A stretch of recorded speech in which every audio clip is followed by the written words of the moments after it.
दृष्टि आईएएस के today GK programme में आपका स्वागत है। शुरुआत करते हैं पिछले अभ्यास प्रश्न से, जिसमें हमने आपसे पूछा था AI फॉर इंडिया 2.0 किसकी संयुक्त पहल है। आपके ऑप्शन थे ऑप्शन ए GUVI और startup India, option B skill India और GUVI, option C skill India और न्यूटन, या फिर ऑप्शन डी स्टार्टअप इंडिया और स्किल इंडिया।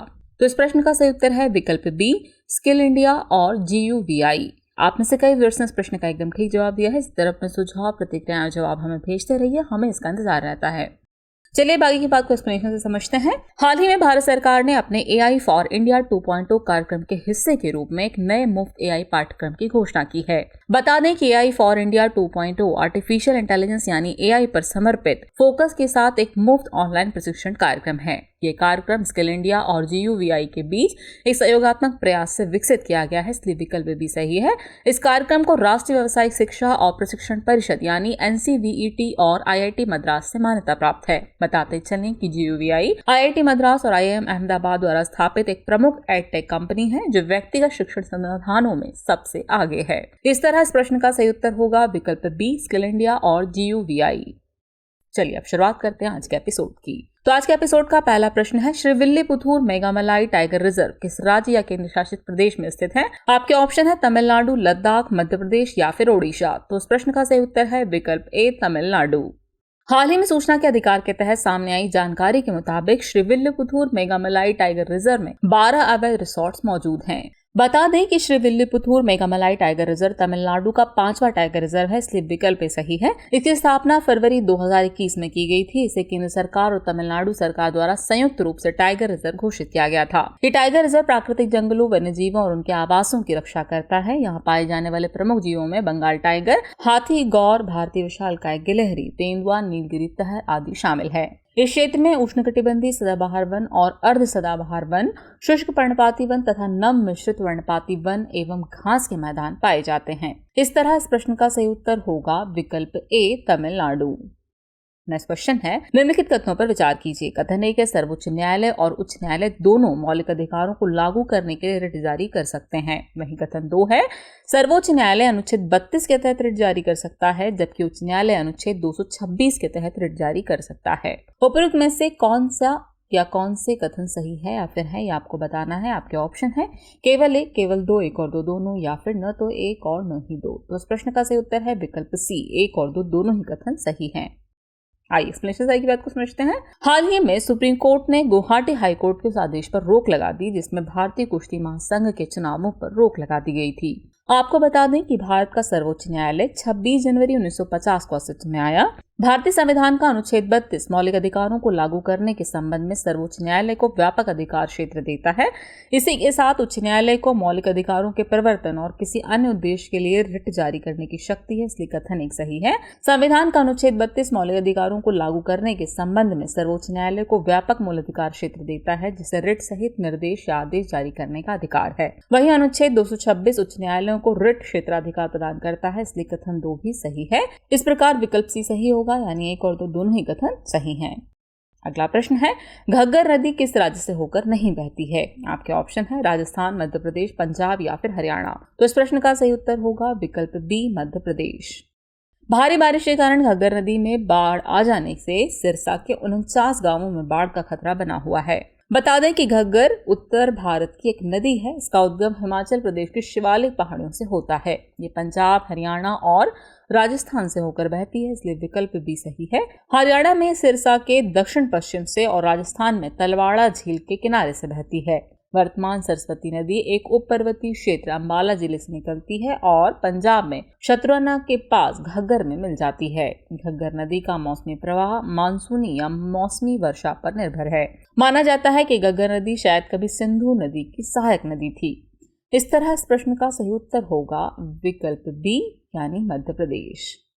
अगला प्रश्न है, टाइगर ऑर्किड के संबंध में निम्नलिखित कथनों पर विचार कीजिए। कथन 1 है, यह मलेशिया, इंडोनेशिया, थाईलैंड, म्यांमार और लाओस का मूल निवासी है। और कथन 2 है, इस पौधे को Guinness book of the world records में दुनिया के सबसे छोटे ऑर्किड के रूप में सूचीबद्ध किया गया है। उपरोक्त में से कौन सा ऐसे कथन सही है या फिर है, ये आपको बताना है। आपके ऑप्शन है केवल एक, केवल दो, एक और दो दोनों, या फिर न तो एक और न ही दो। तो इस प्रश्न का सही उत्तर है विकल्प ए, केवल एक कथन ही सही है। हाल ही में केरल के जवाहरलाल नेहरू वनस्पति उद्यान में टाइगर ऑर्किड खिला है। टाइगर ऑर्किड की कैसी देशी प्रजाति है जो दुनिया की सबसे बड़ी ऑर्किड प्रजाति है। ये प्रजाति मलेशिया, इंडोनेशिया, थाईलैंड, म्यांमार और लाओस की मूल निवासी है, इसलिए कथन एक सही है। यह पौधा Guinness book of the world records में दुनिया के सबसे ऊंचे ऑर्किड के रूप में सूचीबद्ध है, जिसके नमूनों की ऊंचाई 7.62 मीटर तक दर्ज की गई है, इसलिए कथन 2 सही नहीं है। इसके पौधे पर अपने प्राकृतिक आवास में वैकल्पिक वर्षों में फूल खिलते हैं। फूल का जून में खिलना शुरू होता है और ये फूल अगस्त तक खिला रहता है। इस प्रकार इस प्रश्न का सही उत्तर है विकल्प ए, यानी कि केवल एक कथन ही सही है। नेक्स्ट क्वेश्चन है, हाल ही में चर्चा में रही टकाई पद्धति किससे संबंधित है? आपके ऑप्शन है व्यावसायिक कृषि पद्धति को बढ़ावा देना, जनजातीय चित्रकला तकनीक, जहाज निर्माण की विधि या फिर मध्यकालीन स्थापत्य पद्धति। तो इस प्रश्न का सही उत्तर है विकल्प सी, जहाज निर्माण की विधि। हाल ही में केंद्रीय संस्कृति मंत्रालय और भारतीय नौसेना ने जहाज निर्माण पद्धति यानी टंकाई पद्धति को पुनर्जीवित करने के लिए समझौता ज्ञापन पर हस्ताक्षर किए हैं। इस समझौते का लक्ष्य भारत में पारंपरिक जहाज निर्माताओं की विशेषज्ञता का लाभ उठाना और उनके असाधारण शिल्प कौशल का प्रदर्शन करना है। आपको बता दें कि टंकाई पद्धति जहाज निर्माण की 2000 साल पुरानी तकनीक है, इसलिए विकल्प सी सही है। कीलों का उपयोग करने के बजाय लकड़ी के तख्तों को एक साथ सिलाई करके बनाए गए इन जहाजों ने लचीलापन और स्थायित्व प्रदान किया। इससे उन्हें उथले और रेत की पट्टियों से होने वाले नुकसान की संभावना कम हो गई। इस तरह इस प्रश्न का सही उत्तर होगा विकल्प सी, जहाज निर्माण की विधि। अगला प्रश्न है, मैंग्रोव वनों के संदर्भ में निम्नलिखित कथनों पर विचार कीजिए। कथन 1 है, ये वन केवल उष्णकटिबंधीय और उपोष्णकटिबंधीय अक्षांशों पर उगते हैं।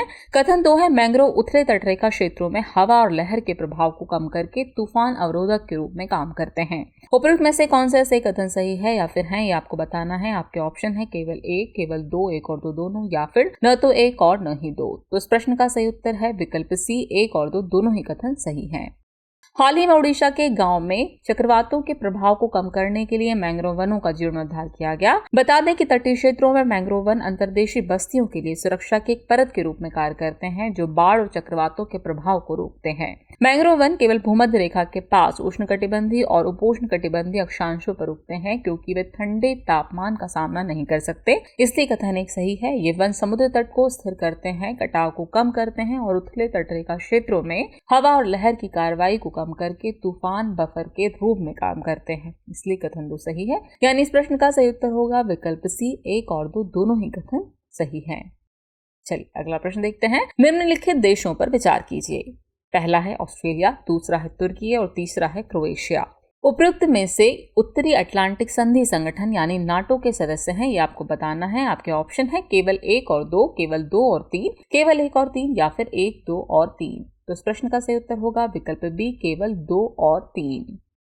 हाल ही में लिथुआनिया के विनियस में नाटो शिखर सम्मेलन आयोजित किया गया। बता दें कि उत्तरी अटलांटिक संधि संगठन यानी नाटो एक अंतर सरकारी सैन्य गठबंधन है। इसे 1949 में संयुक्त राज्य अमेरिका, कनाडा और कई पश्चिम यूरोपीय देशों द्वारा सोवियत संघ के खिलाफ सामूहिक सुरक्षा प्रदान करने के लिए बनाया गया था। वर्तमान में नाटो के 31 सदस्य देश हैं।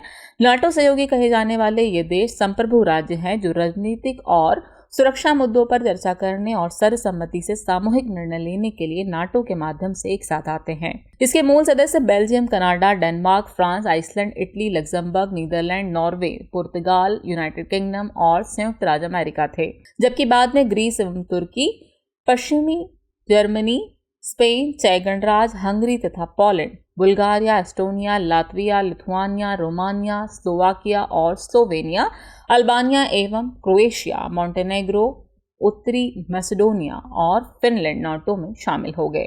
आपको बता दें फिनलैंड 2023 यानी अभी रिसेंटली ही नाटो में शामिल हुआ है। इस तरह इस प्रश्न का सही उत्तर है विकल्प बी, केवल 2 और 3, यानी कि तुर्की और क्रोएशिया ही नाटो में सम्मिलित है।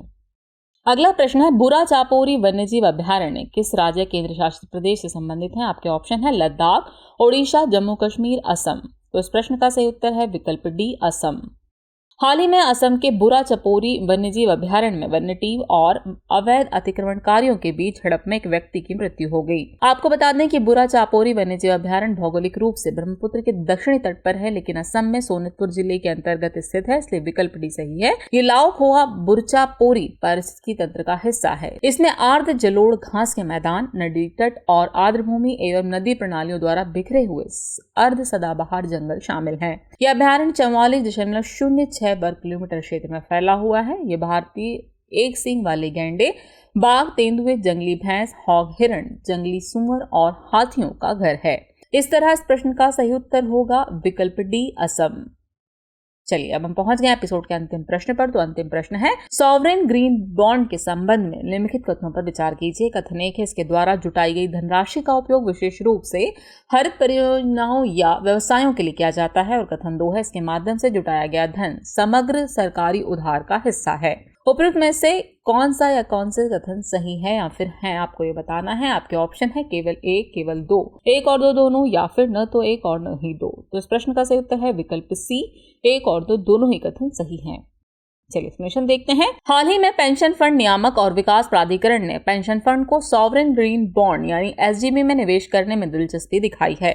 आपको बता दें कि ग्रीन बॉन्ड किसी संप्रभु इकाई, अंतर सरकारी समूहों या गठबंधनों और कॉर्पोरेट्स द्वारा जारी किए गए बॉन्ड हैं। इसका उद्देश्य पर्यावरणीय रूप से सतत के रूप में वर्गीकृत परियोजनाओं के लिए बॉन्ड की आय का उपयोग करना है, इसलिए कथन 1 सही है।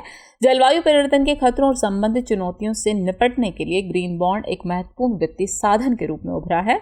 सॉवरेन ग्रीन बॉन्ड जारी करके जुटाए गए संसाधन सरकार की समग्र बाजार उधारी का हिस्सा है, इसलिए कथन 2 सही है। यानी इस प्रश्न का सही उत्तर है विकल्प सी, 1 और 2 दोनों ही कथन सही हैं। चलिए अब नोट कर लीजिए आज के एपिसोड का अभ्यास प्रश्न। निम्नलिखित में से किसके द्वारा हाल ही में बुध ग्रह पर इलेक्ट्रॉन वर्षा की बौछार को कैप्चर किया गया? आपके ऑप्शन है, option A James Webb telescope द्वारा, ऑप्शन बी बेपी कोलंबो अंतरिक्षयान द्वारा, option C Hubble space telescope द्वारा, या फिर ऑप्शन डी जेमिनी ऑब्जर्वेटरी के द्वारा। तो व्यूअर्स, इस प्रश्न का जवाब कमेंट बॉक्स में देना न भूलें। जल्दी मिलते हैं नए एपिसोड में कुछ और नए सवालों और जानकारियों के साथ। तब तक के लिए शुक्रिया।